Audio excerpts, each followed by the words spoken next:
The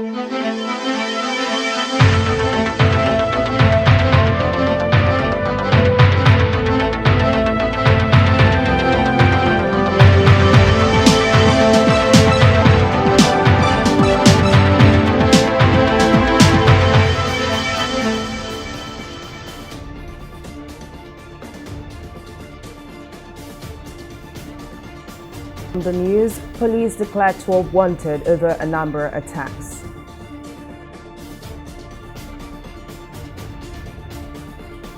IPOB bomb maker arrested with weapons in Imo State. And National Security Advisor cautions Kaduna Governor on intelligence operations, says it is best to keep silent. We're glad to have you join us in news now. I am Folashade Oberinde. The Nigeria Police Force has declared 12 persons wanted over attacks in the Oka North LGA of Anambra State. The force spokesman, Muyiwa Adejobi, in a statement, said the 12 suspects are guilty of conspiracy, murder, armed robbery, terrorism, kidnapping, cultism, and unlawful possession of firearms. According to the police spokesman, one of the suspects, Edward Okoye, had on January 19, 2019, in conjunction with others, shot 2 men dead at a burial function in Oka South LGA. Adejobi added that the suspects who attacked and brutalized some mobile police officers detailed to restore calm to the community. The police urged members of the public to assist with useful information which would facilitate their arrest and ensure they are brought to justice. Well, still on insecurity in southeast Nigeria, police authorities in Imo State have announced the arrest of a suspected manufacturer of improvised explosive devices, IEDs, for the Eastern Security Network, a militia of the indigenous people of Biafra, IPOB, in Njaba, LG of Imo State. Police spokesperson in Imo, Mike Abatam, disclosed this in a statement issued on Friday. According to Abatam, the suspect, 50 years old Simon Onigowu, was arrested when officers raided the hideouts of ESN members, admitted being the manufacturer of most of the IEDs used in attacking police stations in Imo and neighboring states. He added that the suspect had mentioned the names of other suspects in the bomb manufacturing within and outside the state. President Muhammadu Buhari has declared that no responsive government can ignore the role of religious and traditional rulers in tackling insecurity in the country. Speaking at an iftar dinner on Thursday with religious and traditional rulers, the president said his administration would continue to count on the invaluable advice and guidance of members of the revered institutions towards improving the current security challenges in the country. Speaking on behalf of the religious leaders, the General Secretary, Christian Association of Nigeria, CAN, Joseph Daramola, said he believes that God is at work in Nigeria, adding that there were spiritual lessons to learn on nation building from the Muslim holy month of Ramadan and the Christian Lenten period that just ended with the Easter celebration. But insecurity is a worldwide phenomenon. The cure and the answer is for all sections of society to do their bit and confront the criminals head-on. The success of our armed forces and other security forces also depends on intelligence about the activities of bandits and terrorists. It is sad to say that these murderous criminals are succeeding because they have supporters and collaborators that help them with intelligence. Our traditional and religious leaders have a key role to play in terms of improving intelligence gathering about movements and activities of criminals in their domains. The power that raised our Lord Jesus Christ from the dead is able to bring back life. Everything and every situation in Nigeria that seems impossible to be possible. The days ahead of us shall be greater and better than the days behind us. If you look at this gathering now, you can see a proper blend and a proper mix of every corner of our bare country. We should look inwardly in our country. There are so many positive things to celebrate. Yes, there are challenges, but let us look at more of our strengths than our weaknesses. The National Security Advisor, NSA, Babagana Mongono, has cautioned Governor Nasser El-Rufai of Kaduna State against giving up intelligence to terrorists. Mongono made this known while briefing State House correspondents at the end of a meeting with President Muhammadu Buhari and the service chiefs in Abuja. He explained that while the governor's action might have given respite to victims' families, it was best to keep silent. Following the train attack in March, Governor El-Rufai had asked the security operatives to bombard the bandits' hideouts in the forest rather than wait for them to attack. He had affirmed that the camps and phone numbers of the bandits were known by the security agencies, stressing the need to take the fight to the terrorists. Governor Nasser El-Rufai spoke about the security agencies saying we know who they are, where they are. And again, that is the danger when you start talking too much. You give away a lot. I agree. Now, even if they say we know where they are, that in itself is already a problem. Because once you say it, whether it is true or false, the person who has your people in captivity will move to another location. It's just as simple as that. So sometimes it's best to just keep silent. Mum is the word. One of the candidates seeking to contest the seat of the president in the 2023 general election, Ngige, doesn't need to resign over Section 8412 of the Electoral Act 2022. Ngige, who is currently the Minister of Labour, made this known in a televised interview in Lagos. The statement comes following recent controversy over Section 8412 of the Electoral Act, which states that, quote, no political appointee at any level shall be a voting delegate or be voted for at the convention or congress of any political party for the purpose of the nomination of candidates for any election, end of quote. According to Ngige, the section does not apply to him as it falls under the public officer category in the Constitution. Well, to shed more light on the matter, Labour Oshoma, legal practitioner, joins me now. Thank you very much for joining us. Now, was the minister correct when he said Section 8412 does not apply to him in any way? Yeah, I heard you the first time. I think the network was a bit not too okay. The minister is not correct at all. The minister is incorrect. The section does not pick and choose which persons to apply to. The section is explicit. Every political appointee that intends to vie for a political office, and you know, for you to vie for a political office, you must pass through party primaries. And the section is explicit that such persons must resign for him to vote or be voted for during the political primaries. And so, Ngige being a political appointee and as distinct because he is not employed in the government of this federation, not being a civil servant employed in the government of the federation, but is civil servant, being a political appointee. The section, it is people like him that the section applies to, and not if he were a permanent secretary, for example. That's where you say it applies to the section of section I think 69, 108, and then I can't remember the last section. And that's what applies to permanent secretaries direct and those employed in the government of the federation or the state. But for political appointees, Section 87, subsection, Section 84, subsection 12 applies to them explicitly as far as the primaries of the political parties is concerned. So it applies to Minister Ngige, Dr. Ngige. Now, just for the sake of future arguments, is there a discrepancy in terms of what the Constitution stipulates and what the Electoral Act mandates? Because the Minister of Labour is basically not the first person to have made reference to the Constitution rather than the Electoral Act.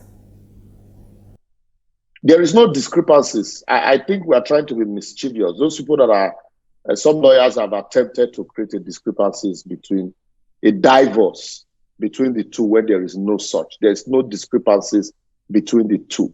The Constitution talks about those people who are employed in the government of the Federation, who are employed, who are civil servants. They're talking about, because if that one is clear, if you are a civil servant, for you to contest for an election, you must resign at least 1 month before that election. But the Electoral Act now goes further to say that if you are in the government of the Federation and you are a political appointee, you must resign before you can even participate in the primaries. So there is a distinction here. One, the Constitution talks about the civil servants, because the Court of Appeal has interpreted that section in Fayemi's case to say that people who are ministers are not covered by the Constitution. So that was what led to the introduction of Section 84, subsection 12, to cover those people who are political appointees, who will hold on to office, go into primaries, and then come back. If they lost the primaries, they will come back and then continue. So in this case, the Electoral Act is saying that as a political appointee, you cannot even participate in the primaries except you resign your office. And the question will now be, is Ngige a political appointee or not? Ngige is a political appointee. Is Ngige in the employment of the government of the Federation? The answer is no. Emeka Ngige is not in the employment of the government of the Federation to be covered by the Constitution. But he is a political appointee, so he's covered by the provisions of Section 84(12) of the Electoral Act. Well, indeed, many thanks for that clarification. Libera Soshoma, legal practitioner, thank you very much for your contribution. In the face of the unending wave of insecurity and killings across the country, the Independent National Electoral Commission has concluded plans for high-level meetings with the security agencies and consultations with stakeholders preparatory to the 2023 general elections. INEC Chairman Mahmoud Yakubu will confirm this during the second regular quarterly consultative meeting with resident electoral commissioners REX in Abuja. Said the meeting is due to hold immediately after the forthcoming national holidays. Our correspondent Simis Ladigo has the details in this report. This is the second regular quarterly meeting for the year 2022 between the chairman of the Independent National Electoral Commission (INEC) and resident electoral commissioners of the 36 states, including the FCT. At this meeting, the issue of insecurity and its impact on the electoral process in the forthcoming election took center stage. Following the unfortunate incident in Imo State last week, the Commission suspended the CBR exercise in all the 54 additional centers in the state. The exercise is now restricted to our state and local government offices, except Ihite Uboma, Njaba, and Osu, where the exercise has been suspended for the time being. Similarly, based on the urgency of the situation in Anambra State, the CBR has been suspended in all the 42 additional centers and confined to our state and local government offices, except Inewi South and Ogbaru local government areas, where the exercise is also temporarily suspended. Furthermore, in Kaduna State, the exercise has been suspended in Jama and Kaura, as well as large areas of Bruningwari and Giwa, on account of insecurity in the 4 LGAs. Speaking further, the INEC boss Mahmoud Yakubu disclosed that 14 parties have so far submitted their notices and schedule of primaries to the Commission, just as he maintained that a membership register in hard and soft copy must be made available to the Commission not later than 30 days before the date fixed for primaries, congresses and conventions. 14 out of 18 parties have submitted notices and schedule of primaries to the Commission. As required by law, the Commission shall monitor the primaries in the constituencies where the parties intend to field candidates. This means that the state offices will be heavily involved in the exercise. I urge you to exercise our monitoring responsibility with absolute neutrality. There are sanctions for violation of the law, and we should know this and warn our staff at state level accordingly. With the continuous voter exercise expected to end by June 30, 2022, the number of new registrations have seen a spike as the Commission in 1 week registered more than 400,000 eligible Nigerians, which is a 31% increase on the average figure since the exercise commenced in June last year. Simisola Adigun, TV360 News. Former President Goodluck Jonathan has told supporters calling on him to run for the 2023 presidency to be on the lookout, as he cannot declare his interest to run for now because political process is still ongoing. He made this known when a group of supporters stormed his Abuja office on Friday, asking him to declare for the 2023 presidency. Addressing the supporters after the meeting, Jonathan said the youth should keep getting involved in the political process for a better Nigeria. For you to come this morning in this manner shows clearly that the youth are interested in politics. We have always been urging that the youth must get involved in the political process. And luckily, the law "Not Too Young to Run" bill has made it very clear that young people can contest almost every position in the government. So we continue to encourage you to get involved in the political process, and as long as many youths get involved in the political process, we'll be able to get the government that we want. Speaking earlier, leader of the group Jonathan Azunobi lamented about the hardship being faced by Nigerians, adding that the country needs him back to restore the fortunes of the nation. The supporters also stressed that the former president has a template to restore Nigeria's pride of place and give all Nigerians a sense of belonging. We have come as the Nigerian youth from all parts of Nigeria to tell you to run come 2023.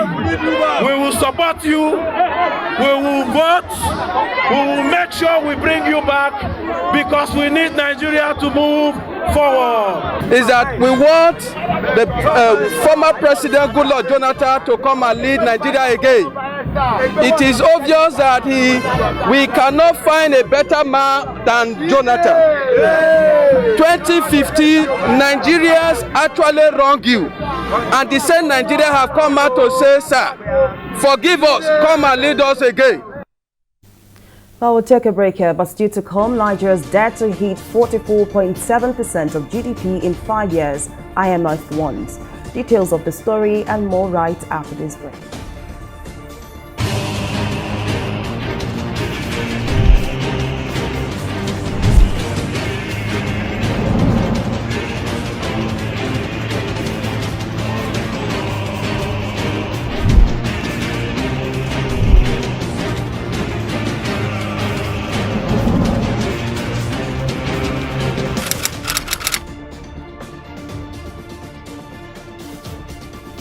Welcome back. Now here is a recap of some of our top stories tonight.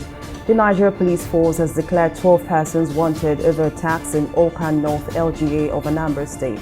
The force spokesman, Muyiwa Adijobi, in a statement, said the 12 suspects are guilty of conspiracy, murder, armed robbery, terrorism, kidnapping, courtesan, and unlawful possession of firearms. We also told you that the National Security Advisor, Babagana Monguno, has cautioned Governor Nasir El-Rufai of Kaduna State against giving up intelligence to terrorists. Monguno explained that while the governor's action might have given respite to victims' families, it was best to keep silent. Well, in case you missed any of our news bulletin or for more updates, do log on to our website on www.tv360nigeria.com. You can also follow us on our social media platforms on Twitter, Instagram, YouTube, and Google Plus at TV360 Nigeria. On Facebook, we are TV360 Online.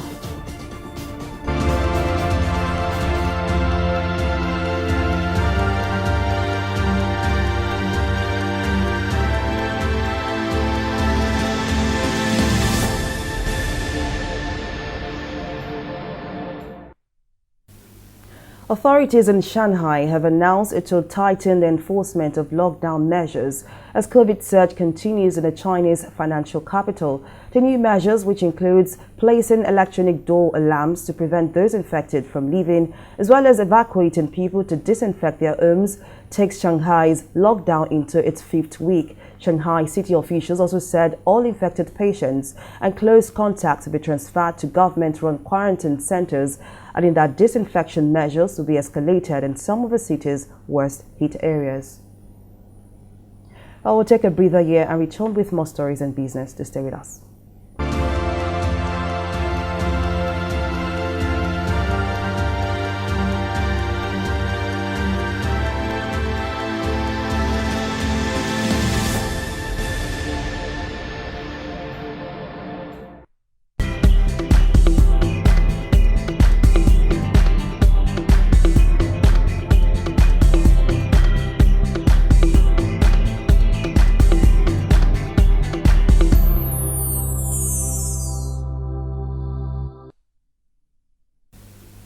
Welcome back. Abisola Adibayona joins us for more stories and business. Over to you, Abisola. Thank you very much, Falashade. Welcome to Business News. President Muhammadu Buhari has assured entrepreneurs and investors that fixing the nation's infrastructure remains government's top priority. The president said this when he received the chairman of Dangote Industries Limited, Aliko Dangote, and board members of the group at the presidential villa in Abuja, while urging local entrepreneurs and foreign investors to focus on areas that will leave lasting legacies of transforming lives. Buhari emphasized that the challenges in transportation and energy will continue to attract attention for a turnaround.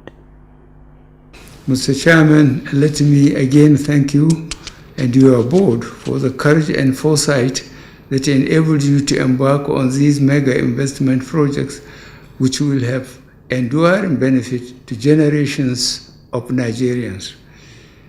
Entrepreneurs such as Alhaji Aliko Dangote are unique gifts to their societies and the institutions they build, and they often become the pillars of stable, enduring, prosperous economies.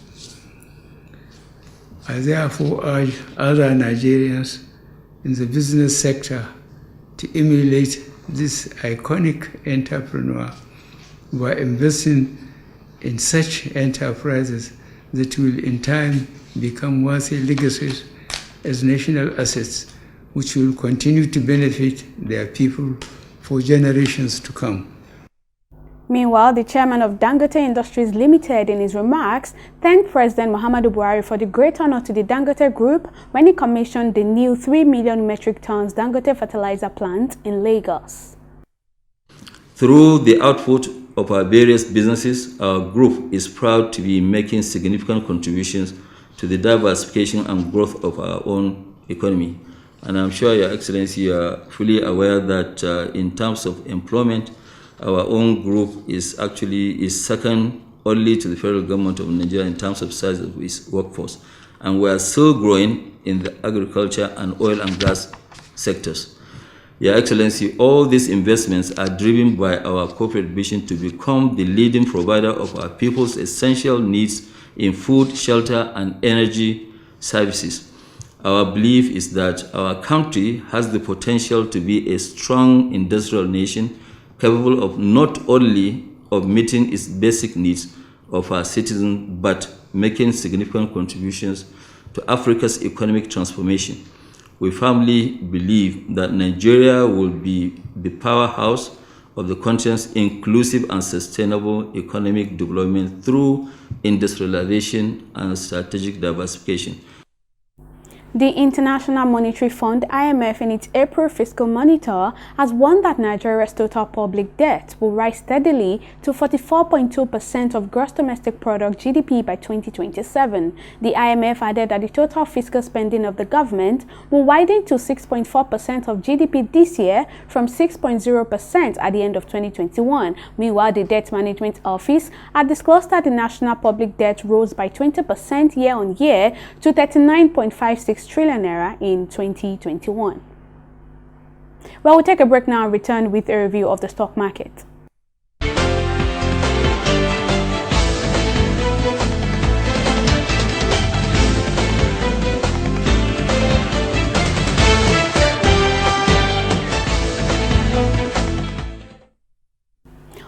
eyes are on the NGX as it sustained positive trends through the trading week. And if you say all the NGX needed was a break to return to recording gains, then you just might be right. Despite the marginal drop at intraday, the NGX returned from the Easter break with the bull dominating the third trading week in the month of April. Today, the all-share index climbed to 0.49%. That is 48,459 basis points. For the second consecutive day, Etana PLC has its weight fully behind the gains in today's trade with 60 kobo gains. 29 other equities also recorded gains, as well as Ohando. Our activity chart shows that at the close of trading, 342 million units of shares valued at 3.8 billion naira exchanged hands in 4,976 deals. Moving on to the global scene, the FTSE, the Dow Jones and the Nikkei. The bear has taken charge of the FTSE, Dow Jones and Nikkei on the news of a severe drop in retail sales as inflation eats consumer spending power.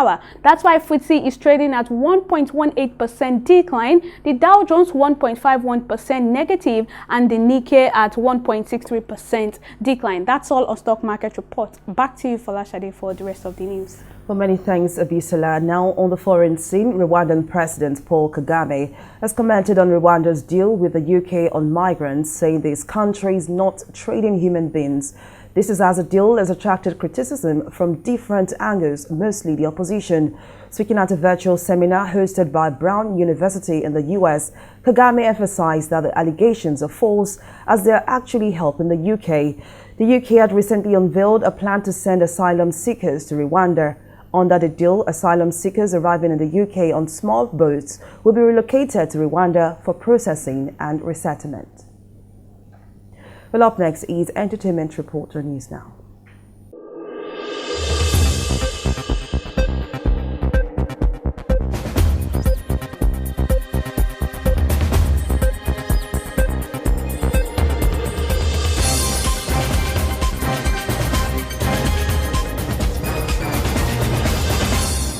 Nigerian singer Banky W has revealed that he was disappointed that Wizkid did not show up at his wedding with Adesua Etomi in 2017. In a recent chat with Ebuka Obi Uchendu on the Black Box interview series, Banky, who was with his wife, said that Wizkid explained that he tried to attend the event, but his performance at the One Africa show in Dubai at that period prevented him. The interview has caused quite a frenzy on social media, raising interesting reactions, including one from Wizkid himself, who simply replied with the caption LOL, a common social media parlance for the term laughing out loud. Wizkid's response to the interview has continued to stir heated discussion, with fans sharing their views. American rapper A$AP Rocky has been arrested by the Los Angeles Police Department in connection with a shooting that occurred in November 2021. The department announced via its Twitter page on Wednesday that the rapper, whose real name is Rakim Meyers, was arrested for assault with a firearm at the Los Angeles International Airport. Giving details of the November incident, the LAPD disclosed that the victim claimed the rapper shot at them after an altercation. According to TMZ, the rapper was returning from Barbados with his pregnant girlfriend Rihanna when the arrest was made. And that's all there is on the entertainment segment of News Now.